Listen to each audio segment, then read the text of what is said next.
రాష్ట్రంలో ఏం జరుగుతుందో ప్రజలందరూ కూడా గమనిస్తూనే ఉన్నారు.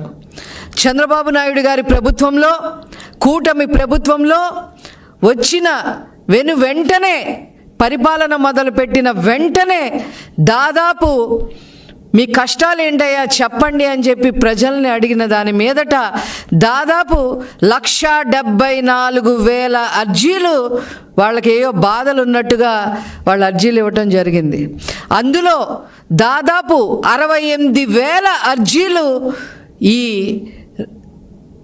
ల్యాండ్స్ మీద, భూ కబ్జాల మీద, మా భూమిని కొట్టేశారనే దాని మీద 68,000 అర్జీలు వచ్చినాయి. ఏంటిది ఇది? ఎప్పుడూ లేదు, ఎప్పుడు ఆంధ్ర రాష్ట్ర చరిత్రలో చూడలేదు అని చెప్పి నారా చంద్రబాబు నాయుడు గారు ఒక నిర్ణయం తీసుకున్నారు. మొన్న నుంచి రెవెన్యూ సదస్సులు ఏర్పాటు చేయడం జరిగింది. ఈ రోజుకి 5వ రోజు. ఈ 5వ రోజుకి ఈ 68,000 అర్జీలే కాకుండా అదనంగా 1,102 గ్రామాల్లో రెవెన్యూ సదస్సు జరిగితే కేవలం 1,102 గ్రామాల్లో జరిగిన రెవెన్యూ సదస్సులకి దాదాపు 20,000 కంప్లైంట్స్ రావడం జరిగింది. వైసీపీ పార్టీకి ఏ మాత్రమైన జవాబుదారీతనం దీని మీద ఉందా అని చెప్పి ఈ సందర్భంగా నేను అడుగుతా ఉన్నా. 2019లో గద్దెనెక్కగానే వీళ్ళు చేసిన మొట్టమొదటి పని భూ ఆక్రమణలు. బకాసుర్లాగా తిని అవతల పారేశారు. ప్రజల్ని అమాయకుల్ని చేసి కొట్టి, తిట్టి, గన్నులు చూపించి, కత్తులు చూపించి వాళ్ళ పేరు మీద రాయించేసుకున్నారు. ఎంత దారుణం అంటే వీళ్ళు ప్రభుత్వ భూములు వదిలిపెట్ల, దేవాదాయ భూములు వదిలిపెట్ల, అసైన్డ్ భూములు వదిలిపెట్ల, ఇనాము భూములు వదిలిపెట్ల, అటవీ శాఖకు సంబంధించిన భూములు వదిలిపెట్ల, ఇరిగేషన్ శాఖకు సంబంధించిన భూములు వదిలిపెట్ల, ఏ భూములు కూడా వదిలిపెట్టకుండా గ్రామాల్లో కూడా, మరి ప్రతి గ్రామంలో కూడా ల్యాండ్ మాఫియా చేయటం జరిగింది.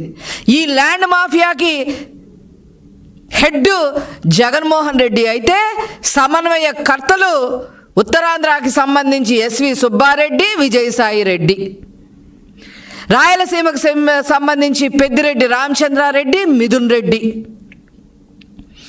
ఇక్కడ మొత్తం సమన్వయకర్తగా ఇక్కడ అమరావతి కోస్తా జిల్లాలో ఈ సమన్వయకర్త, ఈ ల్యాండ్ మాఫియా సమన్వయకర్త ఎవరు అంటే సజ్జల రామకృష్ణారెడ్డి. వీళ్ళ ఆధీనంలో ఈ ప్రాంతాలందరినీ ఉంచుకొని ల్యాండ్ మాఫియాకి తెగబడ్డారు. వీళ్ళకి అదనంగా మంత్రులందరూ పరిపాలన చేయాల్సింది పోయి వాళ్ళకిచ్చిన శాఖల్లో మరి నాలెడ్జ్ ఎక్వైర్ చేసుకొని ప్రజలకి తోడ్పాటు చేయాల్సింది పోయి మంత్రులందరూ కూడా భూ కబ్జాలు చేయటం జరిగింది. ఎంత దారుణం అంటే ఎంత దారుణం అంటే కాకినాడ పోర్టుతో సహా కబ్జా చేసి 4,000 ఎకరాలు 12 కోట్లకి రాయించేసుకొని మరి భూ కబ్జా చేసేయటం జరిగింది. అలాగే పెద్దిరెడ్డి రామచంద్రారెడ్డి, మిథున్ రెడ్డి రాజాలపల్లిలో మరి దాదాపు 1000 ఎకరాలు జమీందారు భూముల్ని కూడా కాజేశారు. ఈ ఫైల్స్ అన్నీ ఎక్కడ కనపడతాయా అని చెప్పి, ఎక్కడ కనపడితే ఏం చేస్తారో ఈ ప్రభుత్వం అని చెప్పి మదనపల్లిలో ఫైళ్లు కూడా తగలపెట్టేసిన సంగతులు మనం చూసాం. అట్లాగే పిన్నెల్లి బ్రదర్స్ 1000 కోట్ల పైన మరి భూ కబ్జాలు చేయటం జరిగింది. దానికి ఇంతవరకు వాళ్ళు వచ్చి సమాధానం చెప్పిన పరిస్థితి కూడా లేదు. అదేవిధంగా అనంతపురంలో కేతిరెడ్డి బ్రదర్స్, తోపదుర్తి ప్రకాష్ రెడ్డి బ్రదర్స్ 1000 ఎకరాలు కబ్జా చేసేయటం జరిగింది. ఆనాడు 2014-19లో 2014 నుంచి 2019 వరకు పరిపాలన చేసిన నారా చంద్రబాబు నాయుడు గారు సోలార్ ప్లాంట్ల కోసం ఎకరాలు కేటాయిస్తే ఆ ఎకరాలు కూడా 100 ఎకరాలు కూడా కబ్జా చేసేసి రియల్ ఎస్టేట్ వ్యాపారం చేసిన హీన చరిత్ర ఈ కేతిరెడ్డి బ్రదర్స్ది. అదేవిధంగా మంత్రులైతే ఇంకా చెప్పక్కర్లా. సబిత, మంత్రి సబిత దగ్గర నుంచి, రోజా దగ్గర నుంచి ఆడవాళ్ళు కూడా అందరూ మంత్రులు కూడా ఎకరాలు కబ్జా చేశారు. వీళ్ళు ఏం సమాధానం చెప్తారు అని చెప్పి ఈ సందర్భంగా నేను అడగదలుచుకుందా. ఇకపోతే ఇవన్నీ ఒకటైతే ఆన్లైన్లో రికార్డులు మాయం చేసేయటం, యజమానుల్ని బెదిరించి రాయించేసుకోవడం, ఏదైనా వివాదంలో ఉన్న భూములుంటే మధ్యవర్తులుగా వ్యవహరించి లాక్కోవడం, ఇలాగా ఈ రకంగా ఎక్కడ హద్దు అదుపు లేకోకుండా మొత్తం ల్యాండ్ మాఫియా గ్రామానికి పాకించేసిన హీన చరిత్ర ఈ వైసీపీది. వీళ్ళు ఈరోజు మేము ఆ రోజు ధర్నా చేస్తాం, ఈరోజు ఈ విషయం మీద ధర్నా చేస్తాం అని చెప్పి ప్రణాళికలు వేసుకోవటానికి మీకు అసలు అర్హత ఉందా అని చెప్పి ఈ సందర్భంగా నేను అడుగుతా ఉన్నా. రాష్ట్రం మొత్తం కబ్జాలమయం చేసి ఆఖరికి సెంటు పట్టా భూములు కూడా కబ్జా చేసేసి ఈరోజు నీతి వాక్యాలు మాట్లాడి మరి ముఖ్యమంత్రిగా ఉండగా ఏనాడు బయటికి రాని ఈ జగన్మోహన్ రెడ్డి ప్రెస్ మీట్లు పెట్టని ఈ జగన్మోహన్ రెడ్డి రికార్డు ప్రెస్ మీట్లు రిలీజ్ చేసిన ఈ జగన్మోహన్ రెడ్డి ఈరోజు బయటకు వచ్చి చిలక పలుకులు పలుకుతూ ఉంటే ప్రజలు గమనించట్లేదా అనే విషయాన్ని వాళ్ళు తెలుసుకోవాలి అని చెప్పి ఈ సందర్భంగా నేను తెలియజేస్తా ఉన్నా. ఒక్క వైజాగ్లోనే మీరు చూసుకున్నట్లయితే విశాఖ ఏజెన్సీలో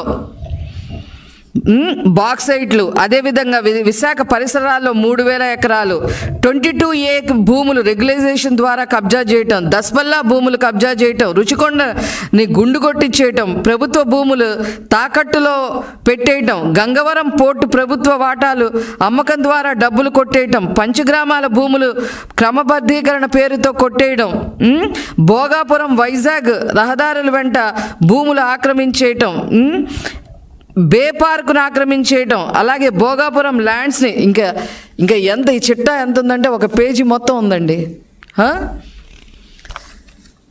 పేపర్లో కూడా వచ్చిందండి. అసలు విశాఖ మిగులుద్దా? వైసీపీ హయాంలో వీళ్ళు చేసిన కబ్జాలకి అసలు విశాఖలో భూములు మిగులుతాయా అని చెప్పి కూడా పేపర్లో వచ్చినా కూడా వాళ్ళు ఏ రోజు కూడా స్పందించిన పరిస్థితి వచ్చింది. వీళ్ళందరికీ చర్మగీతం పాడే రోజు వచ్చేసింది. ఇవన్నీ డైవర్ట్ చేయటం కోసం విజయసాయిరెడ్డి వాళ్ళందరూ అవాకులు చవాకులు మాట్లాడుతూ ఉన్నారు. చంద్రబాబు గారి మీద కూడా మాట్లాడుతూ ఉన్నారు. అసలు మీరు బ్రతికుంటే కదా, ఇంతకన్నా నేనేం చెప్పదలుచుకోలే. మీరు బ్రతికున్నా ఎక్కడుంటారో మీకు తెలుసా? తేలుస్తారు ప్రజలు. త్వరలోనే తేల్చబోతుంది ఈ ప్రభుత్వం. మీరు ఏ జైళ్ళల్లో మగ్గబోతున్నారో, ఏ జైళ్ళల్లో ఉండబోతున్నారో, మీ శేష జీవితం ఎక్కడ గడపబోతున్నారో ప్రజలు త్వరలోనే నిర్ణయించబోతున్నారనే విషయం మీరు తెలుసుకోవాలి. ఈ రెవెన్యూ సదస్సులు ద్వారా వీళ్ళ మాఫియా ఇంకా కూడా బయటపడింది, ఇంకా బయటపడతాయి. ఇంకా 35 రోజుల పైన ఈ రెవెన్యూ సదస్సులు జరగబోతున్నాయి. ప్రజలు మిమ్మల్ని తరిమి కొట్టే రోజు దగ్గరలోనే ఉంది. మీ కనీసం మీ ఆనవాళ్ళు కూడా లేకుండా మిమ్మల్ని ఈ ఆంధ్ర రాష్ట్రాన్ని నుంచి తరిమే పరిస్థితి మీరే తెచ్చుకున్నారు అని చెప్పి ఈ సందర్భంగా తెలియజేస్తూ నేను సెలవు తీసుకుంటున్నాను.